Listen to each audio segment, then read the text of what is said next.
Have you ever wondered what would happen when a retired Marine and an alcoholic decide to steal $3 million from a corrupt mayor right before his re-election?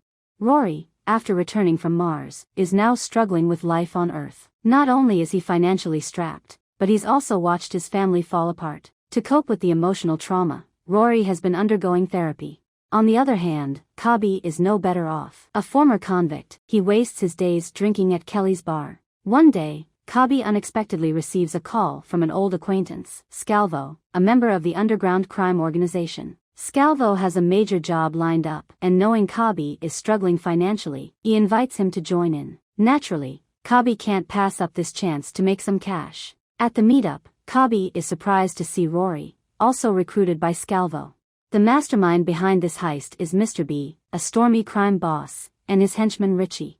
According to them, the city mayoral race will conclude in a week, and it's almost certain that McSally will be re-elected. On the night of his inauguration, he will host a celebration where guests will give cash gifts. Mr. B's plan is for the three of them to steal this untraceable money, with each person receiving 10% of the profit. Rory, unfamiliar with the criminal world, nervously took notes throughout the plan's explanation. Mr. B agreed to provide Rory with the exact amount he needed once the job was done. Soon after, a team of three, Rory, Cobby, and Scalvo, was assembled.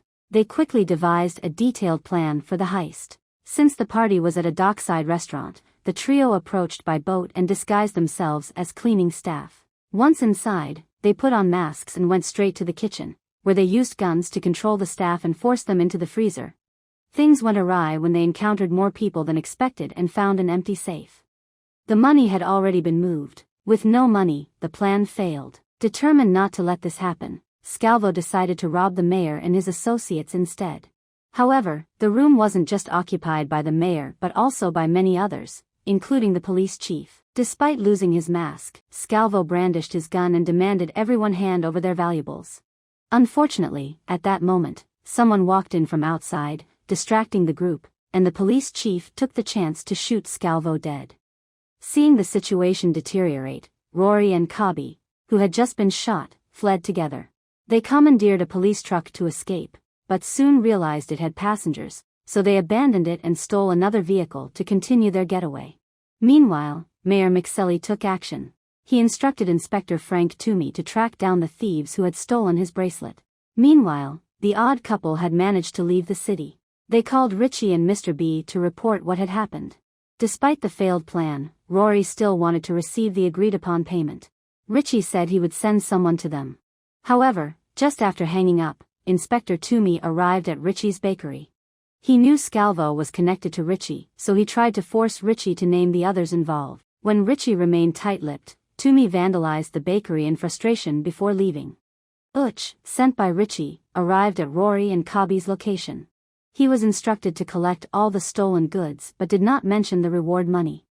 Thinking his gun gave him the upper hand, Butch didn't realize the gas line had been cut. Firing would cause the house to explode. With the tables turned, they reclaimed everything and escaped just as the house blew up, leaving Butch severely injured. Rory and Cobby stole Butch's car to escape. With Cobby needing urgent bullet removal but unable to go to the hospital due to being on the run, they sought help from Dr. Rivera, Rory's psychiatrist. After assessing the situation, Dr. Rivera agreed to help but insisted Rory turn himself in afterward. Rory reluctantly agreed. Although she was a psychiatrist, her minor surgery training made removing the bullet from Cobby manageable. Unexpectedly, the police arrived, forcing the odd couple to flee quickly. Determined not to abandon her patients, Dr. Rivera decided to escape with Rory and Cobby. But they hadn't gone far before the police blocked their path. The police car pushed theirs backward, making escape seem impossible. However, as they reached an intersection, the police cars collided, giving Rory a chance to escape. The police nevertheless refused to give up, relentlessly pursuing them and determined to catch the thieves at all costs. This made the escape increasingly difficult for the group. Rory swerved and maneuvered the car, hoping to shake off the police behind them. However, before they could lose their tail, a helicopter appeared overhead, making their escape even more challenging. With his naval experience, Rory remained calm, driving into a tunnel to lose the helicopter. He then deliberately crashed into a truck, blocking the tunnel completely. The police cars were left stuck, allowing Rory, Kabi, and Dr. Rivera to escape. Having successfully escaped, they sought refuge in Kelly's bar, a frequent hangout for Kabi, and hid in the basement. However, their car parked outside was spotted by the police. With Kelly's permission, Inspector Toomey waited for them upstairs. Before arresting them, he forced them to return the mayor's bracelet. Rory handed over the bracelet reluctantly. He asked Toomey about its purpose, but Toomey didn't know. After that, Inspector Toomey left with Dr. Rivera. Outside, the police had surrounded the entire store, ready to apprehend Rory and Kabi the moment they appeared. Unexpectedly, a massive explosion occurred inside. By the time the police realized what happened, Rory and Kabi had already slipped away on a bus. At that moment, a group of protesters boarded the bus, and a sign sparked an idea in Kabi. Though Rory was ready to rob a bank, Kabi suggested targeting the mayor instead. He deciphered a sequence of numbers on the mayor's bracelet, believing it to be the combination to his safe. However, the mayor's office, located in the city hall, was heavily guarded. After observing from the outside, they devised a plan to break in. They then headed to a fire station, where they each stole a fire suit. Disguised in the gear, they made their way down to the basement of the city hall. They deliberately poured a can of oil into a water pipe and then set it on fire. The fire alarm at City Hall soon rang out, and the city's fire department arrived shortly after. They ordered the evacuation of everyone inside, including the mayor. Amid the chaos, Rory and Kabi managed to break in. They quickly found the mayor's office, but to their surprise, McSally had left an assistant behind to guard the safe. Seeing them, the assistant immediately alerted the police. As soon as the police received the alert, a large number of officers arrived on the scene, and even snipers were deployed. Meanwhile, inside the mayor's office, Kabi successfully opened the massive safe. The amount of money inside the safe surprised both of them, but what shocked them the most was a file box containing evidence of the mayor's wrongdoings. Before they could celebrate, a sudden barrage of bullets from snipers filled the room. Fortunately, Kabi reacted quickly, and none of the shots hit their mark, leaving the duo unharmed. The state sends in a negotiator, Dr. Rivera, to mediate the situation. Rory expresses his desire to surrender after narrowly escaping death, but Dr. Rivera warns that they are now labeled as terrorists and face potential execution. She advises them to flee. Rory and Kabi distracted the authorities by pushing the safe out of the building, causing bystanders to quickly search for the missing money.